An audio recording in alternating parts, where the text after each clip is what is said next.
When you look at real estate listings, it's easy to fall in love with a kitchen island or a backyard patio, but focusing only on the house ignores the actual reality of living in it. If you buy a beautiful home in the wrong pocket of town, you're going to end up either fighting a brutal daily commute or stretching your housing budget to the breaking point. This map shows Milton's exact position within the Greater Toronto Area.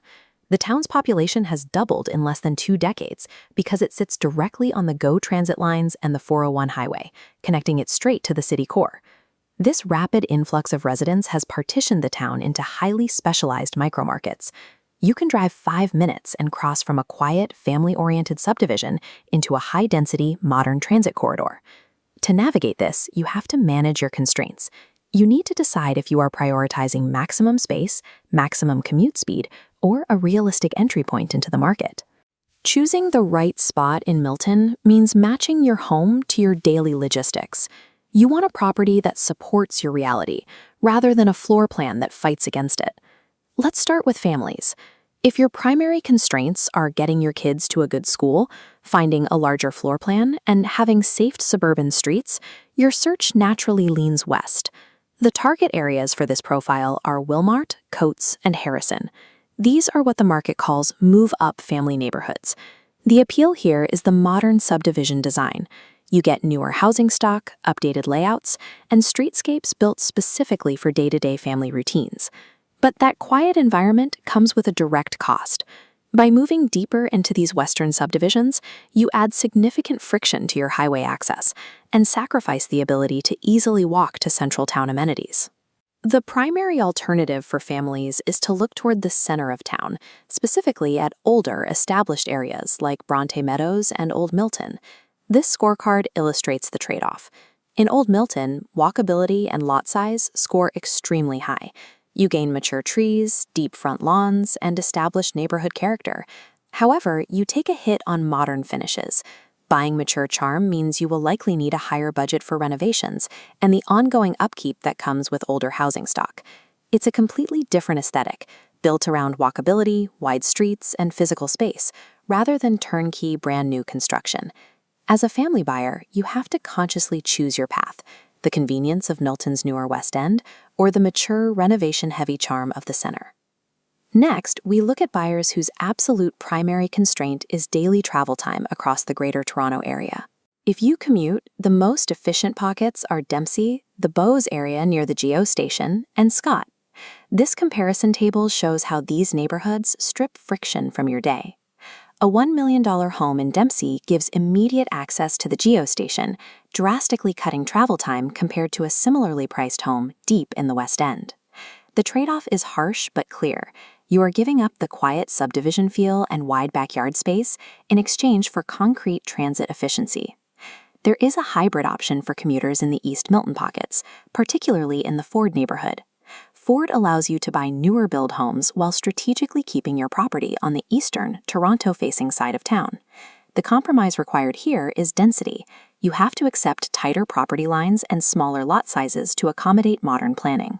When you sit in heavy traffic 5 days a week, your priorities change.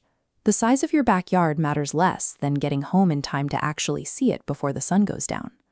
Buyers in these transit zones are explicitly purchasing time. They are willing to pay a premium per square foot simply to avoid being trapped in their cars. The final scenario is for first-time buyers trying to break into the Milton market without financially overextending. The primary entry-level housing options are townhomes and stacked condos, specifically concentrated in Dempsey and Ford. These properties offer a clear strategic benefit. They provide a realistic, affordable foothold in a high-growth town, getting you out of the rental cycle. The trade-off means giving up detached privacy and yard space. In return, you secure modern finishes, lower maintenance, and the legal title of homeowner. This scorecard shows the middle ground alternative: older, mixed-stock neighborhoods like Clark and Beatty. As you can see, they sit perfectly in the center for affordability, future livability, and property age. These areas provide a highly practical stepping stone. They are not the cheapest options in town, nor the newest, but they offer strict balance. Buying into a neighborhood like Clark or Beatty supports long-term family needs much better than purchasing a micro-condo that you will quickly outgrow. It gives you the physical space needed to expand your family over time, while crucially keeping your initial monthly mortgage payments manageable.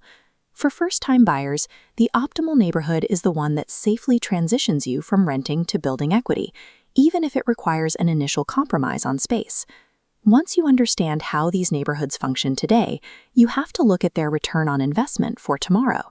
Milton's official plan dictates high-density development around the geostation area, transforming it into the town's primary uptown hub by the year 2051.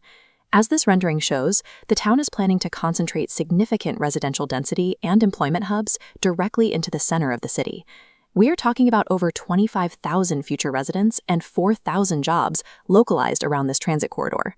The immediate trade-off of buying near the geostation today is that you will have to endure years of active development, noise, and construction traffic.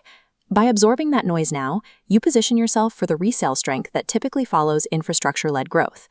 Purchasing near the geostation is a long-term play on Milton's primary transit and employment corridor. Let's look at the final decision matrix. Your choice ultimately comes down to identifying your absolute primary constraint. If you need space and school access, your path routes west and south to Wilmot, Coates, and Harrison. If your time is your most valuable asset, your path routes east and central, near Dempsey and the G corridor. And if your goal is to establish equity, your path routes to the townhome pockets in Ford, Clark, and Beatty.